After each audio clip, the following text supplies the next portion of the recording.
name is Chris Vitale, and welcome to The Return. I am a revert Catholic who is now also a lifelong theology student and an apologist who enjoys sharing and defending the Catholic faith. I'm especially interested in hearing stories from reverts and converts to the Catholic faith. Converts being those folks who were never Catholic, but now have come into the faith.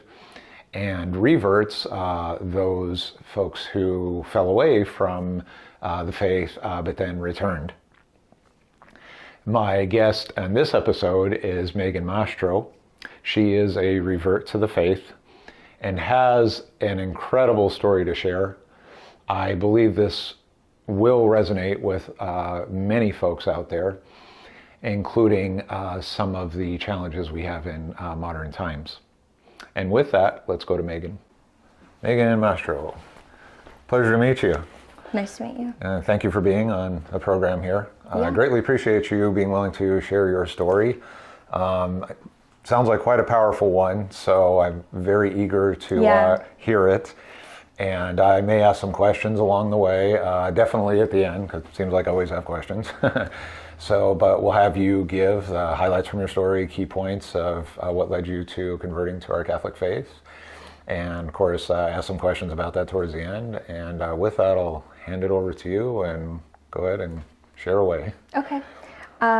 So I really love telling the story because, like you said, it is pretty powerful. So thanks for having me. Yes. Thank you. But I'm actually a revert because I was baptized in the Catholic Church. I went to Catholic school. I made my confirmation at 15, and I graduated church. And I never looked back. And I just, I had no formation, I guess, in my faith, and I didn't see a reason why I would practice it ever after making confirmation. So at the time as well, I was 15 and I was already involved with like sexual promiscuity, and I started drinking around that time, so I had no intention to live the Christian lifestyle. But so 1 year later, I was 16 actually, and I think this is kind of where, like a monumental point in my story is that when I was 16, I had a boyfriend and I wanted to marry him. He was my first love, and we ended up having sex and I got pregnant. Oh, okay. And I remember thinking at the time, just like, this is not the way that it's supposed to go. This isn't the way that I wanted it. So I wanted to change it and take control of that. So I ended up getting an abortion at 16. And I think that decision really just shaped the rest of my life. I kind of had a spiritual death in a way, and things got pretty dark after that time. Just throughout high school and college, I was just involved with boys and sexual promiscuity, and also I was just unkind to others. But what happened? So God started to kind of come back into my life. I was living without God for a long time. And then things started taking form when I was in my master's program. In 2018, I was doing a master's in Spanish. And oh, wow. Yeah. Nice. Thanks. And I remember just feeling really anxious all the time. I mean, I was entering adulthood and I had financial problems to worry about. I was getting kicked off of my parents' health insurance, and just different things were causing me stress and anxiety. And I just had low insecurity, and I realized I was speaking to myself in a negative way. So I started to realize like something is off here, and I wanted to seek peace. So I kind of saw like the New Age movement, how people yoga girls just like interested in crystals and manifesting, and it all sounded great. And I was like, if this is really true, then if people are really manifesting their future, Yes. then I want to know how to do that. So becoming more spiritual but not religious. Right. Yeah. Yeah. Okay. It's so appealing. Yes. Especially when you're in control. Right. And that was what the appeal to me was, that I had the power to manifest the future that I wanted. So yeah, I was just really anxious about the future. So I started to go to different psychics and talk to psychics about it, trying to figure out, like, at the time I was applying for PhD programs, and I remember asking the psychic who I went to, like, oh, which state am I going to end up in? Which PhD program? How many will I be accepted to? Or it was really just an anxious thought that I just wasn't sure where my life was going. I can imagine. Yeah. So it became, I started to just buy crystals and get interested in all of that. And then I ended up getting accepted to a PhD program out here at Arizona State, and I moved out here to Phoenix. And I started dating an atheist in my first semester. And he was really smart. He worked for like a Silicon Valley company, and he was a big science guy. And I told him that I had went to psychics, and he was like, that's all lies. Like, how could you believe that? Like, don't you know that there's nothing? Like, this is just, Earth is an accident, and there's nothing. Science can't prove it, then... Yeah, he basically crushed my hopes that there is spirituality. Wow. And I was insecure, I think, in my own, like, intellect. So I was like, okay, this guy knows the truth. Like, I'm on board. So during that time when I was dating him, I started to identify myself as an atheist, and I hopped onto his belief system.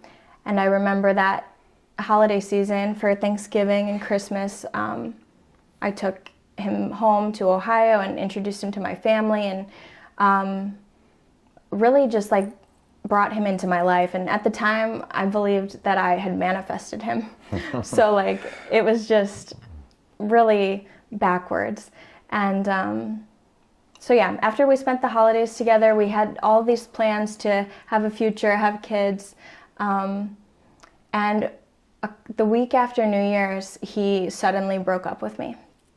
And that was really another like pivotal moment in my story, because I had never felt such a rejection. After I had introduced this person to my family, brought them into my holiday traditions, and we were planning kids, like, I thought that this was it, and I had my foundation in him. So when he broke up with me, everything crumbled. It was just, full rejection to my core.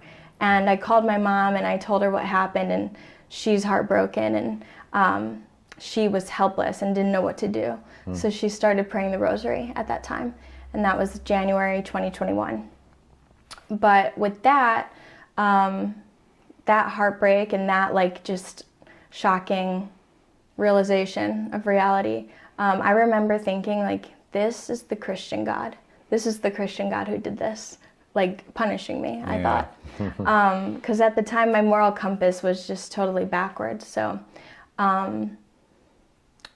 it's interesting because I was calling myself atheist. So it's odd that I would think, oh, this is God who did this, who's punishing me. But it plunged me further into New Age.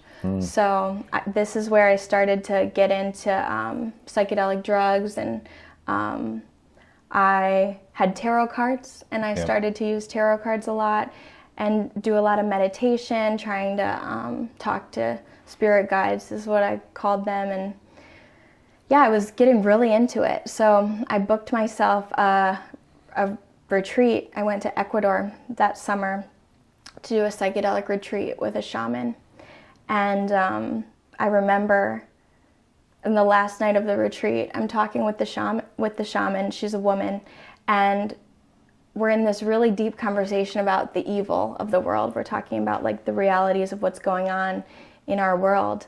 And she says to me, Megan, when God sent his son down to earth.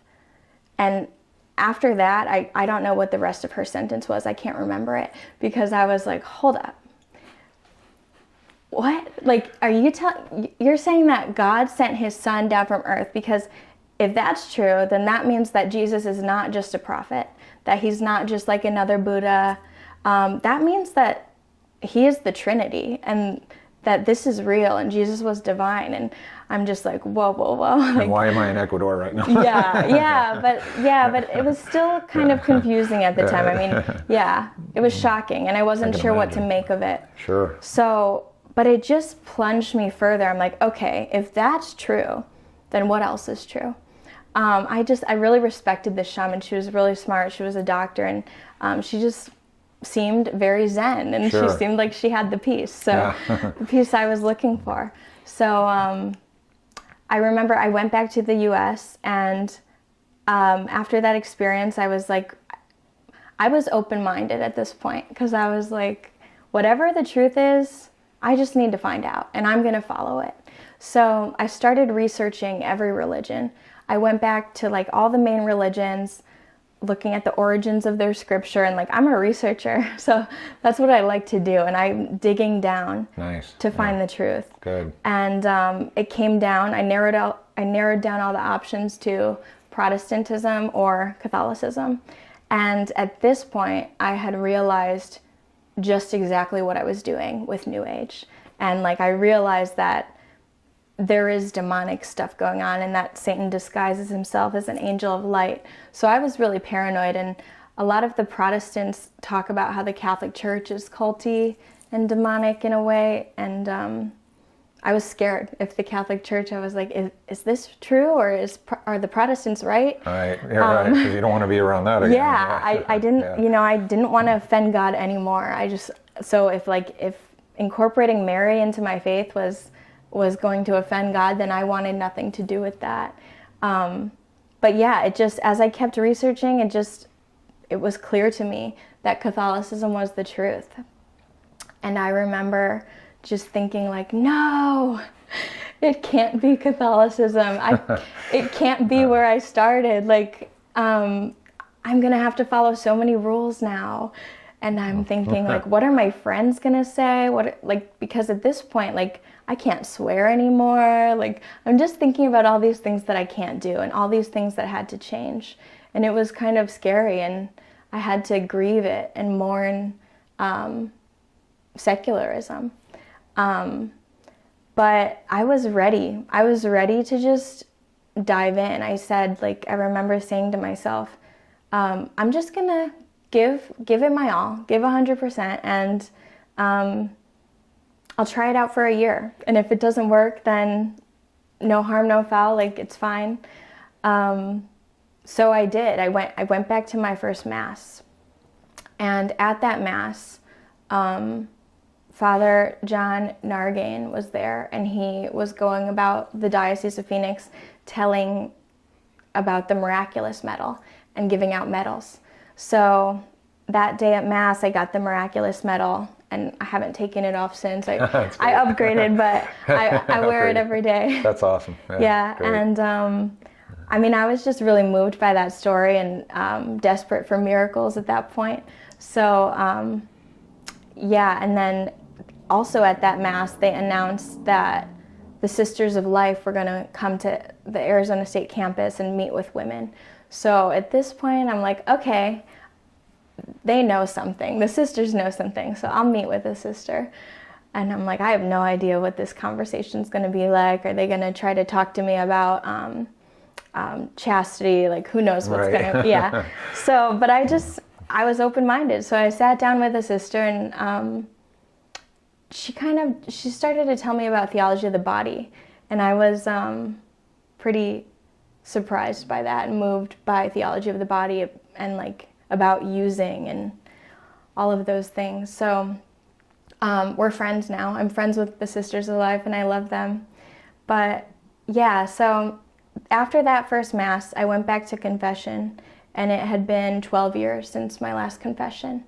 And I remember like thinking about all the things. Am I going to have to face the priest face to face? Like, where do I start? You know, because at this point, Yes. I had been really attached to sin. I was in some really deep sin and just living a life of debauchery. So, yeah, I wasn't sure what my penance was going to be. And he just said to me at the end, like, why don't you just go into the adoration chapel and talk to God? And I was like, what? That's it? Like, this guy, he's not taking it seriously. Like, doesn't he know what I did? And I was just, yeah, I didn't really forgive myself at that point. But I did the penance, and yeah, after that, I started looking into where I can find community. So I looked at all the different young adult organizations in the diocese and started getting involved. And yeah, I've made a lot of friends now. And I'm teaching religious education now. Oh, really? Yeah. Oh, great. Yeah, Nice. for kids. And I mean, my faith is just, my heart was set on fire, and God is still moving, and still, there's still a lot that needs to be, I guess, we're never done, I don't think. We're never done striving for virtue and refining our virtue and getting those muscles trained. So That's right. that's what I'm doing now. I mean, I'm so convicted by the church. I believe in everything the church teaches. I'm living it out, and it feels good. I am learning my dignity as a woman and like the dignity of others, and my heart is truly changing. It's like the metanoia that they talk about, the changing of the heart. Yes, yes. Yeah, so yeah, I think that is the gist of it. Yeah. So let's, well, first, and I do have a few questions. First, I want to say, again, thank you very much for sharing that story. You know, I was thinking about this as you were sharing it. It's so honest and raw and so relevant to today and some of the issues we see and experiencing. And you were right in the thick of a lot of that, right? And managed to persevere through it, though, and then come back to our faith. Yeah, right? yeah. So I want to ask, actually, I want to start now with the religious education and teaching that. So how long have you been doing that now? I started in September. Okay, great. So this Great, year. so you're going through this Yeah, year. and it's little kids, so That's awesome. Yeah, ages 6 through 9, and it's with the Franciscan Friars of the Holy Spirit. Oh, okay, great. On the Native American reservation. Oh, really? Yeah. Oh, okay. Yeah, Yeah, nice. so Yeah, I love yeah. it. It's fun. Yeah. Yeah, great, great. And then, so I understand that you're teaching religious education now, and then as in your faith journey, or as you're going forward now, what do you see in the future? Of course, you mentioned you're continuing to grow in your faith and your relationship with God, constantly wanting to nurture that, right? Yeah. And what do you think that means to you then, in addition to, teaching RE? Yeah. So, Well, my last name, Mastro, does mean teacher. So that's right, yeah. Yeah, I've always, I didn't know that I wanted to be an educator, but I started to be pulled in that way when I was living secularly. And now I've thought about it in my life here, like in my Catholic identity now, what is God calling me to do? And I truly do feel called to educate others in the church. I want to educate families, specifically in theology of the body. Yes. Yeah, and I just think the family is so important, and then how to parent children and raise children in the Catholic faith. And then with that, I want to be able to teach children about chastity and just their dignity. And because it's when I came back to the church, it was all like, oh, now I have to follow all these rules and I'm not allowed to do this, this, and this. But that's always been the narrative for so long, and it's just not true.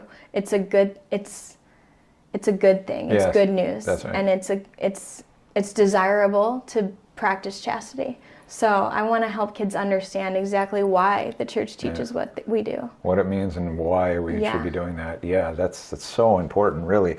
Speaking of Theology of the Body, by chance, are you familiar with Theology of the Body channel on YouTube or by chance? And like the Institute? yeah, well, the Institute, and then they have, that's right, they have a channel on YouTube. And Okay. Yeah. Yeah. It's, I've watched some of the videos from that channel, and of course read the Theology of the Body, which is incredible. Yeah. Right now I'm reading Love and Responsibility. Oh, great. With a women's group. Yeah. And it's just really great. But no, I haven't been watching the videos, but I've been just learning a lot about it through Dr. Bob Schuetz and his podcast. Yes, yeah. Seriously, that's great. So another question for you: what would you say to folks out there? Right, I really think your story will resonate with a lot of people out there and their own struggles or doubts or what. What would you say to those folks who've fallen into not just a dark place? I mean, it happens to a lot of people in their life.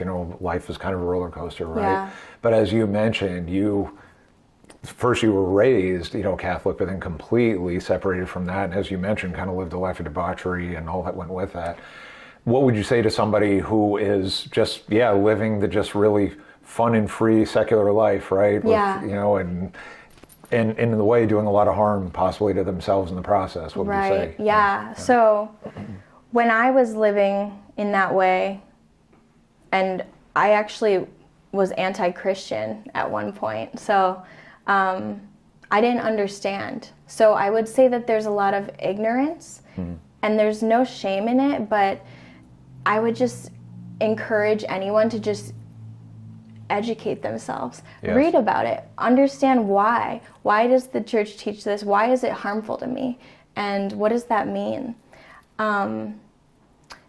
So yeah, I think that's a big one is if I would have been, I'll never know the truth, but I think if we would have done a better job educating within the church, if I knew more about theology as a child in, a palatable way, then I think I would have lived my life differently. So I think it's just a matter of education and getting educated and asking the questions to the right people. Exactly. Yeah. Yes. And then I understand. So your family then is still, your parents are still Catholic? It's really beautiful what's happening, what God is doing, because my family, we've always kind of been lukewarm Catholics. We would just go on the holidays to church and pray only on holidays at meals. But now I've kind of assumed this role as faith leader of my family. And my parents actually came to visit me on my birthday this past August, and they didn't know it, but we basically did a little Catholic retreat for them, and it wasn't planned that way. It was just this is how I live my life now, and I just brought them along with me in my day-to-day life. So we went to adoration, and my dad actually returned to confession after 32 years. Oh, no kidding. Yeah. Wow. So it's really great. And then my parents, they just sent me a card in the mail, and with 2 little cards to show that they went and they did a holy hour for me in Cleveland, and they offered it up for me. Oh, yeah. Yeah. So they're really reconnecting. Oh, yeah. God is really working. So, my sister too, and my sister and her husband, my sister's pregnant now, so we're going to have the first baby in our family in March, and it's just going to be really exciting to help raise a child in the faith, and my sister's looking forward to that too. Oh, congratulations to her too. Thank you. Yeah, I will. Yeah. Well, again, I've said it already a couple of times, but I sure do appreciate this, that you taking this time to share your story. I will pray for you, of course, and continue to wish you best on your journey. Definitely like to get any updates as you have them, too. Yeah. And thank you again. Yeah, thank you. Well, as I mentioned in the opener of this video, that Megan had an incredible story to share. I think you would agree that Megan, in fact, does have a powerful, incredible, necessary story, testimony to share with the world. One that speaks loudly to the human experience, a lot of the trials, tribulations, temptations, darkness that we may face and encounter, and then how do we deal with that? How do we get through those struggles? Megan's story is an epitome of that, of those challenges, the temptations we face, the darkness we can fall into. She started out, she was raised as Catholic, but as what happens in other faith journeys, she fell far away from her faith into that life of constant darkness, really, and living just a sort of free and fun, sort of secular life, but you could say maybe the dark side of what happens out there in the secular world. But then bounced back in a big way, returned to our faith after quite a bit of researching, soul searching, an amazing confession experience she had, including connecting with a Blessed Mother Mary. And from there, just continuing to grow stronger in her faith.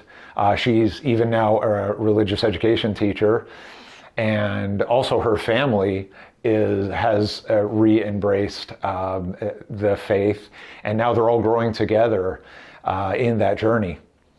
I continue to wish Megan all the best in that journey. I thank you for watching The Return, and God bless.